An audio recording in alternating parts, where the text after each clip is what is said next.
Rotting fruit should not be served up on plates, and dangerous infrastructure should not be included in cycleway networks.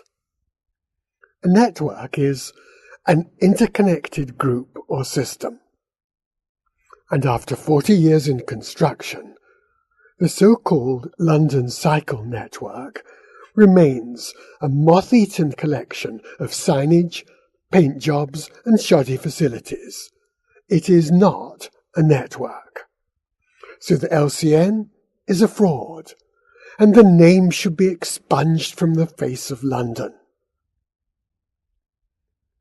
It was planned after 1979 by the London Cycling Campaign, which at the time did not support the case for segregated cycle lanes. The LCN was therefore misconceived, badly designed, badly planned and missold. You can view the result as a route map for people who want to cycle to work along tortuous back streets, or you can view it as an incomplete plan. Either way, the LCN should never have been approved and should now be scrapped. The idea was to interlink London's town centres, which was a mistake.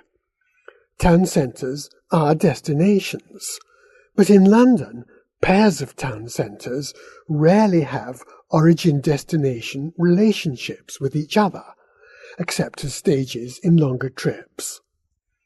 Good survey data should be obtained before building a cycleway from Barking Town Centre to Ilford Town Centre or Beckton Town Centre. Nor did the LCN have any provision for leisure cycling. Recreational trips make up 2/3 of UK cycle trips. So, if the track was stunningly beautiful, there could be a demand for a cycleway from Barking to Beckton.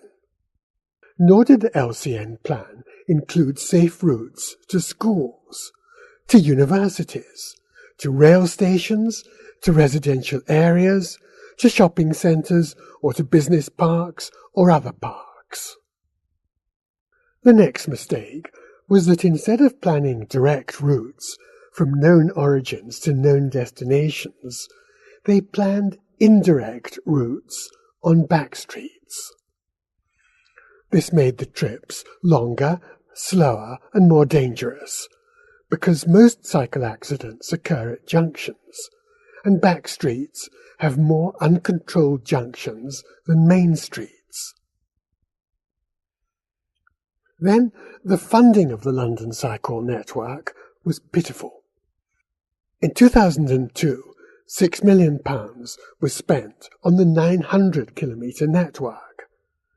This amounts to 1% of the cost overrun on Crossrail in 2018.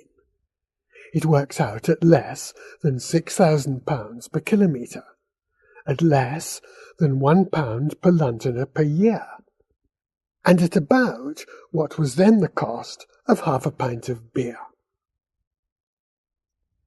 Now we come to the big fraud. Most of the so-called network has no facilities whatsoever. It was mapped like a real network, but mostly it was a paint job, using signage and road markings. And the signage still isn't good enough for cyclists to follow the convoluted routes that demented transport planners once thought we should be grateful for. The OpenStreetMap makes it look as though London and Amsterdam have comparable cycleway networks. They don't. Holland has segregated cycleways. Most of London's so-called network is just mapping. Here's a TfL map of the LCN Plus network, which was really LCN minus because it was shorter than the original. And here's the 2011 government data showing where the facilities were built. Before 2015, the quality of the facilities ranged from bad to awful. The better bits could be kept, but the LCN plan and the LCN signs belong in what Leon Trotsky called the dustbin of history. What London needs is a real cycleway network plan. It should be based on the principles of transport engineering and those of landscape urbanism. It should be functional, sustainable, and a joy to use.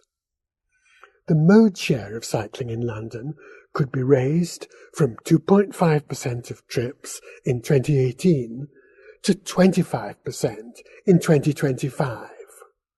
That'll still be 5% lower than Tokyo, but it'll be a good start.